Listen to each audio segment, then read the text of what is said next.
Nexo UP Digital. Tu voz, tu estilo, tu espacio. Mucho más para escuchar. Nexo UP Digital.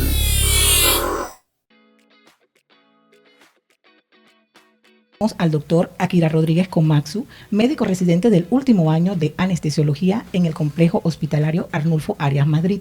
Ha participado en áreas especializadas como ginecología y obstetricia, medicina interna, cirugía, pediatría y urgencias. En su internado médico en el complejo hospitalario en su primer año, el segundo año en el Hospital Gustavo Nelson Collado de Chitré. Es egresado de la Universidad de Panamá en el 2019 y nos hablará sobre su trayectoria, los retos que enfrentó durante su formación y cómo esas vivencias han marcado su camino en la medicina. Y también estaremos hablando sobre su proyecto de investigación. Doctor, bienvenido a Conexiones UP. Hola, muy buenos días. Gracias por la invitación. Encantado de hablar también con ustedes, la universidad, y sobre todo que si los estudiantes de medicina tienen la oportunidad de escuchar este podcast para que se nutran y tengan ya un poco más de lo que es la experiencia después de lo que es la facultad de medicina, porque estamos, y yo me incluyo, tan incrustados en la facultad que nos concentramos en el día a día y en lo que viene después es lo que a muchos estudiantes de medicina a veces les preocupa porque no saben, obviamente, porque es una incertidumbre qué viene después de graduarse de la facultad. Sobre todo me gustaría hablar esa parte, su experiencia estudiando en la Facultad de Medicina de la Universidad de Panamá. Ok, esa fue una historia un poco divertida. Muchos compañeros generalmente entran por motivos, llamémoslo, de tipo altruista. Queremos ayudar a las personas, queremos mejorar la salud, queremos hacer que las personas se sientan bien con su salud. En verdad a mí fue algo un poco divertido y ya lo he dicho en otras entrevistas. Yo simplemente estudié medicina porque en verdad quería algo relacionado a ciencias y una de las opciones más seguras para mí era la medicina. Yo entré a la Facultad de Medicina, la cual en la Universidad de Panamá son 6 años. Yo, al estar al primer y tercer año, todavía no estaba muy seguro si quería seguir o no, porque era tanta ciencia que en verdad al final del día no ves tanta la parte médica, la ves relacionada, pero no ves la parte médica. Cuando llegó el cuarto año y empezamos a rotar en los diversos hospitales, ahí fue donde yo quise seguir en la facultad porque ya vi que esto es lo que me gusta, que por esto entré las ciencias clínicas. ¿Cómo ha sido mi experiencia? Como cualquier estudiante de medicina, altos y bajos. Es una vida un poco enclaustrada, no es algo tan sencillo. Mucha gente te dice, sí, porque ustedes son como unos monjes, que ustedes están siempre ahí metidos, se la pasan estudiando, no conocen a su familia, no conocen a sus amigos. Y en verdad es cierto. O sea, sí, no es mentira, es la realidad de muchos. Es parte del sacrificio de ser médico. Yo tenía días que a veces me quedaba como hasta las 9, 10 de la noche estudiando, me iba a mi casa, regresaba temprano, porque las clases allá empiezan temprano, a veces acaban tarde, y hay veces, había semanas donde tenía 5, 6, 7, 8 exámenes en una sola semana, 3 en un solo día, y a veces trasladarse uno a la casa te resta tiempo. Así que lo que hacíamos muchos, por lo menos te hablo de mi experiencia, nosotros nos quedábamos hasta las 9, 10, 11 de la noche estudiando, charlando, echando cuentos, porque incluso en eso de echar cuentos, nosotros tiramos factos y datos que estamos estudiando y así aprendemos con nuestros compañeros. Es que te consume prácticamente tu vida social, tu vida personal, todo te lo consume la misma carrera. Exacto. Yo tenía mis amigos de la escuela, que todavía los tengo, yo soy muy agradecido por tenerlos. Son mis 5 mejores amigos que tengo de la escuela. Pero en la facultad de medicina yo he hecho amigos que son prácticamente como mis hermanos, porque más que hermanos son familias que están contigo todos los días. Y tengo amigos de la facultad que hablamos, nos enviamos memes, nos enviamos reels, o sea, de todo. Y aunque no nos veamos tan seguido, tenemos el contacto porque, digo, estuvimos 6, 8 y ahora con la residencia, gente con la que he convivido 14 años seguidos prácticamente. Me imagino. Después que te terminaste tu carrera, quiero que me expliques qué te motivó a especializarte en esta anestesiología y reanimación. Ok. Cuando uno acaba la facultad, o sea, para poner un poco en contexto y la gente también sepa qué ocurre después de la facultad, uno hace, como bien dijo en la introducción, un internado de 2 años. El primer año es en la capital, yo lo hice en el complejo hospitalario Arnulfo Arias Madrid, y en el segundo año lo hice en Gustavo Nelson Collado. Yo siempre tuve la mentalidad de que yo iba a ser dermatólogo en los 2 años de internado, eso era la especialidad que yo quería. Sin embargo, por azares del destino, en el penúltimo mes de mi internado, en el segundo año del Gustavo Nelson, yo vi un concurso de Instagram en el cual respondía ciertas preguntas y te ganaban ciertos libros. No había visto qué especialidad, pero bueno, yo dije, bueno, vamos a intentar, el que no intenta no gana. Da la casualidad que gané. Y me gané 2 libros de anestesiología. Y yo me quedé, dije, anestesiología. Digo, ya mi hermana es anestesióloga y una tía mía también. Yo dije, bueno, pues es el libro ganado, acabo de regalado, no se le mira conmigo. Como que el destino te estaba guiando. Entonces, da la casualidad de que ese mes que seguía yo iba a rotar anestesiología. Y yo dije, bueno, me quedé como el niño al dedo. Y revisando el tema, estando en el hospital, con los doctores, yo vi y dije, oye, en ver esto está bueno, me gusta. Así que yo decidí dejar dermatología de un lado, concentrarme en anestesiología, y entonces ya acabé el internado, hice el papeleo, los exámenes y entré en anestesiología. Bueno, tengo entendido, casualmente, escuché hace unos días una noticia de que necesitan anestesiólogos en Panamá, sobre todo en el área de lo que es el área del interior. Es una carrera un poquito escasa. Sí, pero la situación es que la oferta, aunque hay bastante oferta para formar anestesiólogos, igual se están formando para mandar a todo el país, porque cuando tú entras a una residencia, bueno, aplicas y entras, tú firmas un contrato, ya sea con la caja o con el MINSA, en el cual estipula dónde va a ser tu destino laboral una vez acabes la residencia. En mi caso personal, una vez acabe la residencia y tramite todos los papeles y la idoneidad y la mete en la caja, porque la que me está formando es la caja, mi plaza de destino es la Ciudad de la Salud. Obviamente hay compañeros que van a Bocas del Toro, van a Chiriquí, van a provincias centrales. Ya eso es cada uno con la plaza que tenga, a dónde va a estar casado y en qué hospital va a estar formado. Porque hay veces que te dicen un hospital en específico o te dicen una región y dependiendo de la región, ahí te asignan al hospital. Sí, porque así como anestesiología, tengo entendido que también los cardiólogos faltan en muchas áreas. Sí. O sea, hay varias especialidades que en realidad necesita más demanda de estudiantes para poder que se especialicen en estas carreras. Sí, lo que la gente también tiene que entender es que formar un especialista no es fácil. O sea, para formar un especialista de básico, por la menor cantidad de años que es pediatría y medicina interna, son 3 años. Si ese especialista se quiere subespecializar, son 2 a 3 años más. O sea, que son 6 años para formar un subespecialista. O sea, que no es que el Ministerio de Salud puede formar de ya para allá, no, se toma su tiempo, hay que hacer los concursos, porque hay que filtrar, porque como cualquier concurso en carrera del área de la salud, necesitas tener como una forma de saber quién sí y quién no, basado en los puntos académicos y en los méritos que tenga esa persona, como se hace en todo el mundo. Ok, tengo entendido también, me dijiste sobre tu trabajo realizado para culminar tu residencia. Háblame un poco sobre este tema. Ok, cuando tú entras a una residencia, al momento de culminarla, ya sea al tercer, cuarto, quinto año de la especialidad básica o al segundo o tercer año de una subespecialidad, por norma, ya reglamentada en todo el país, y no solamente aquí en Panamá, en todos los países del mundo que se ejerce la medicina, una vez se gradúe un especialista o subespecialista, se requiere que tenga un trabajo de investigación. El trabajo mío de investigación lo hice con mi compañero de residencia, el doctor Tomás Pérez, que casualmente es un amigo mío que entró conmigo en la facultad desde el primer semestre. Nosotros decidimos hacerlo en un tema que se llama delirium posoperatorio, el cual es básicamente describir la incidencia, es decir, cuántos casos nuevos de delirium posoperatorio tenemos en nuestros pacientes del complejo hospitalario Arnulfo Arias Madrid luego de la cirugía, tipificar cuáles fueron los factores epidemiológicos. ¿Qué son los factores epidemiológicos? Sexo, edad, estado físico, estado precognitivo, previo. Y entonces tabulamos y luego de tabular hacemos otros cálculos estadísticos para ver cuáles son los factores independientemente con más fuerza de asociación al delirium postoperatorio. Ese es básicamente, en grosso modo, lo que hicimos en nuestro estudio, que ya lo hemos completado y estamos en vista para ver qué revista nos puede aceptar para publicarlo también. Me comentaste que es primera vez que en Panamá se investiga sobre este tema. Específicamente en anestesia, delirium postoperatorio, sí. Es la primera vez que se investiga este tema y es un estudio bastante bonito. Los pacientes se seguían 24 horas posteriormente a la cirugía y se trataba de tabular cuáles eran los factores epidemiológicos de cada paciente y ver cuáles eran los más fuertemente asociados. Te iba a preguntar cuáles fueron los resultados, pero ya me los dijiste. Ok, sí. Hubo 3 factores que tuvieron mucha más asociación a la aparición del delirium postoperatorio. Era la edad, los pacientes mayores de 65 años, el estado físico, pacientes que tengan más enfermedades y sobre todo enfermedades que no tengan un buen control médico de base, y aquellos que tengan un deterioro cognitivo previo. Eso quiere decir pacientes que ya tengan un estado funcional a nivel del cerebro, que ya tengan mayor...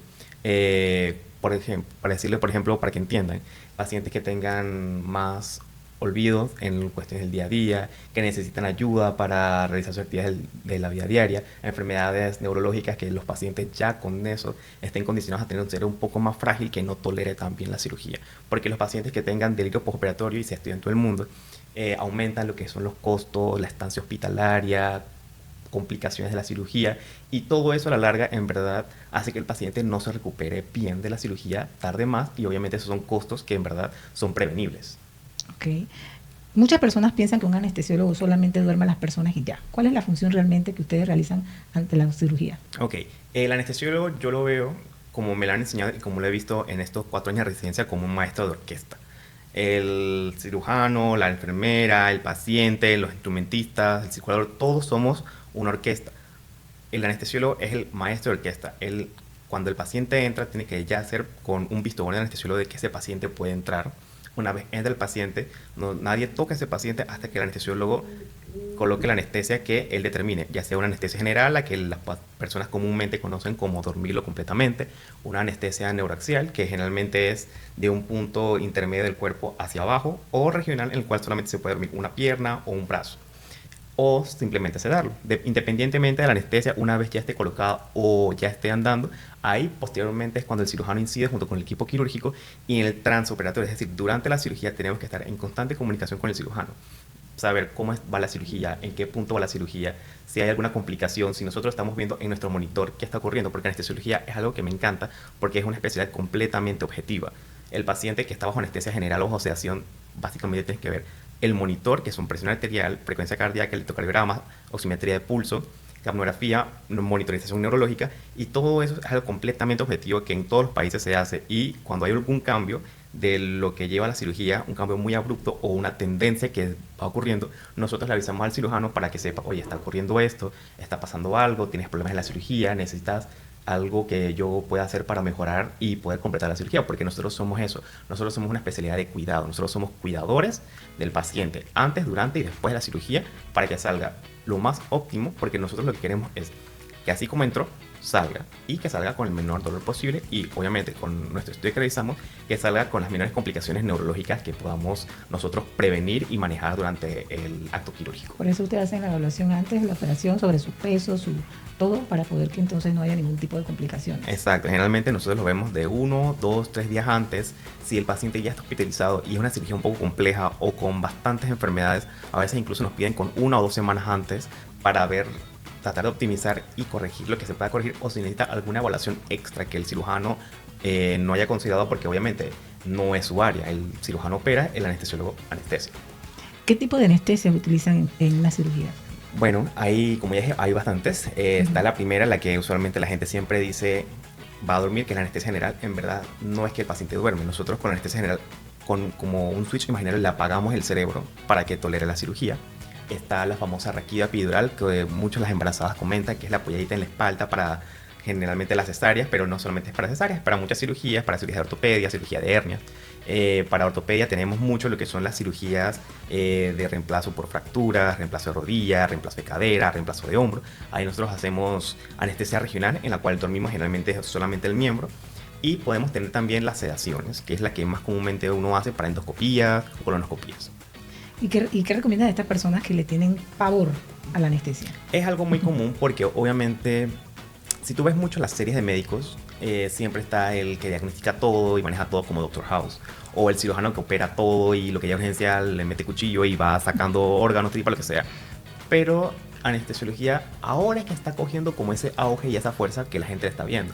En los 2010, 2015 no tenía tanta fuerza, la gente no la conocía. Obviamente el ser humano le tiene miedo a lo que no conoce.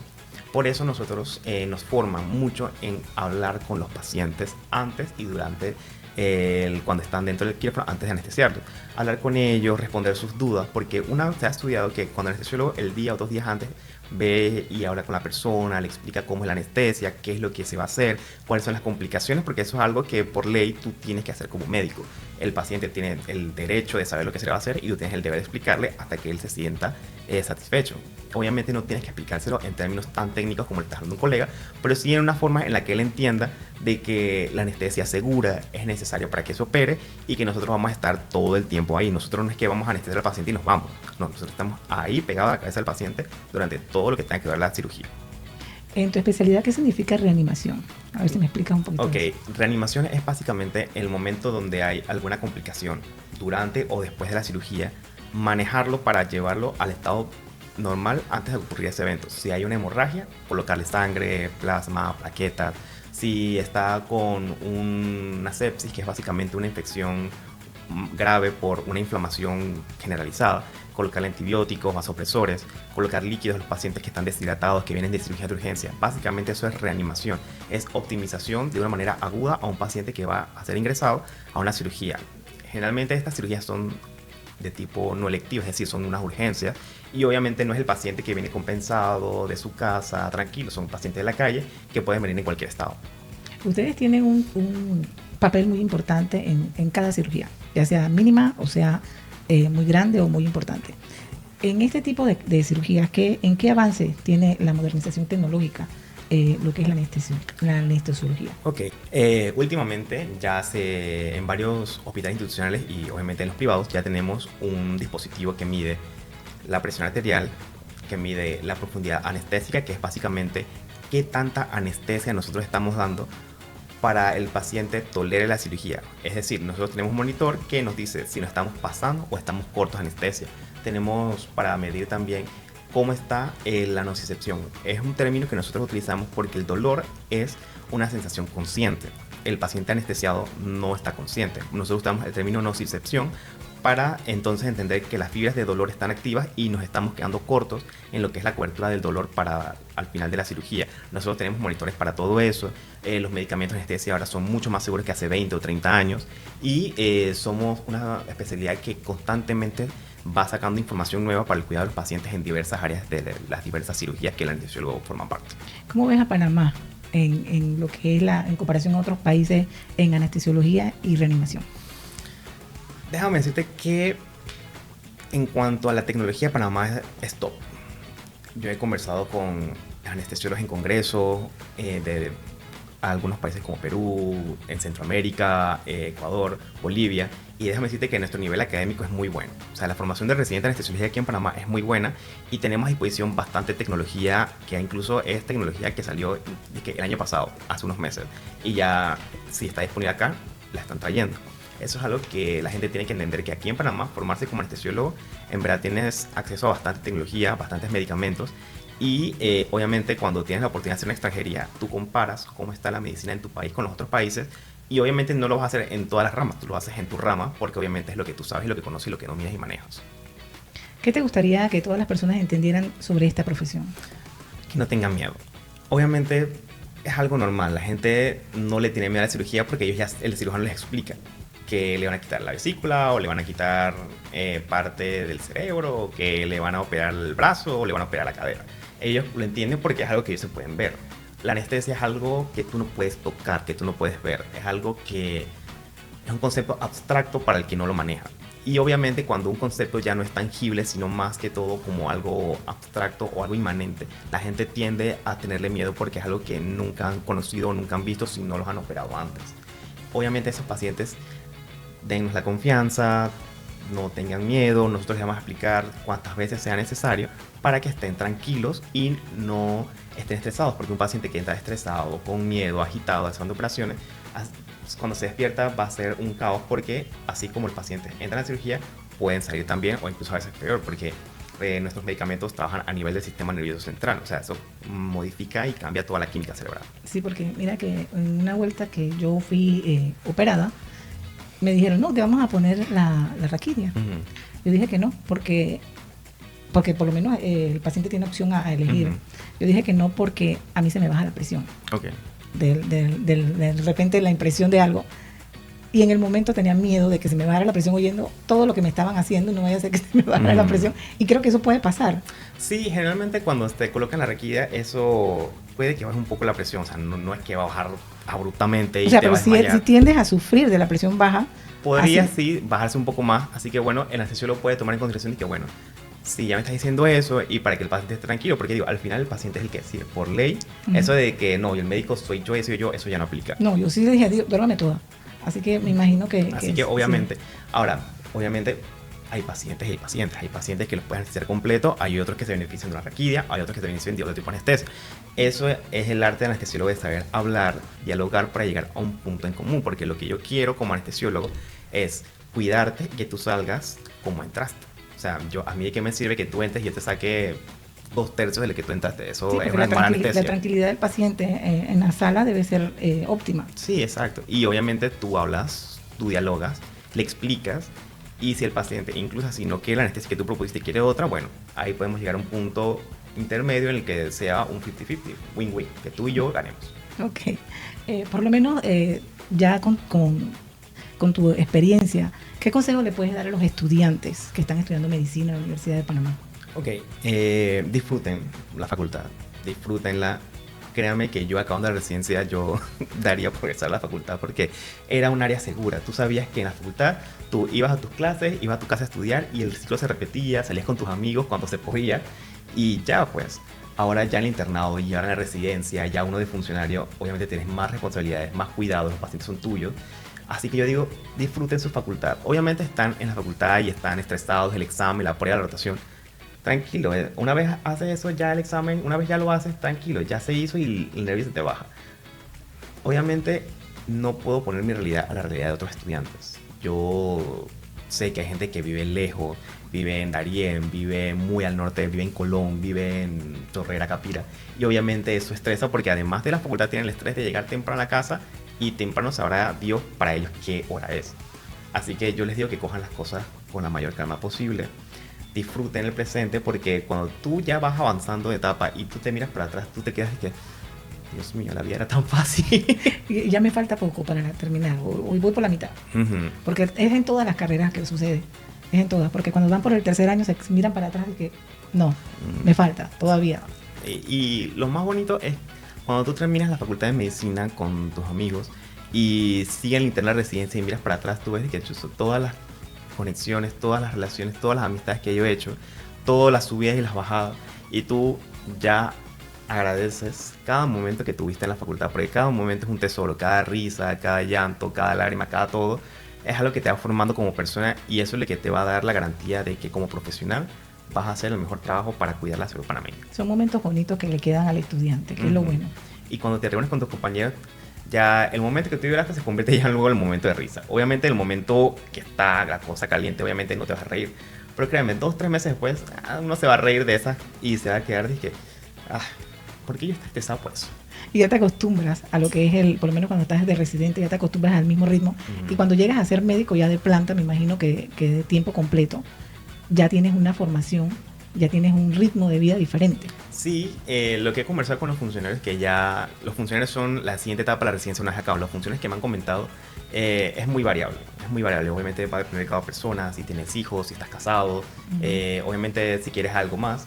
Yo siempre le recomiendo a los estudiantes de medicina que siempre aspiren a más. Si quieres quedarte como médico general, ok, nadie te lo va a criticar, quédate como médico general, pero trata de siempre estudiar un poquito cada día. Si quieres ser una especialidad, aplica y estudia, sea aquí o afuera, o sea, tú trata de ser siempre el mejor a donde tú vayas, porque yo siempre he dicho y siempre voy a decir, tu trabajo habla por ti.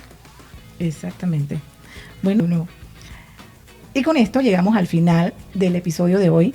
Agradecemos al doctor Akira Alberto Komatsu por su participación y los invitamos al próximo episodio de Conexiones UP, aquí por Nexo Digital, el próximo jueves a las 10 de la mañana y por el canal de YouTube de Nexo Digital UP. Los esperamos.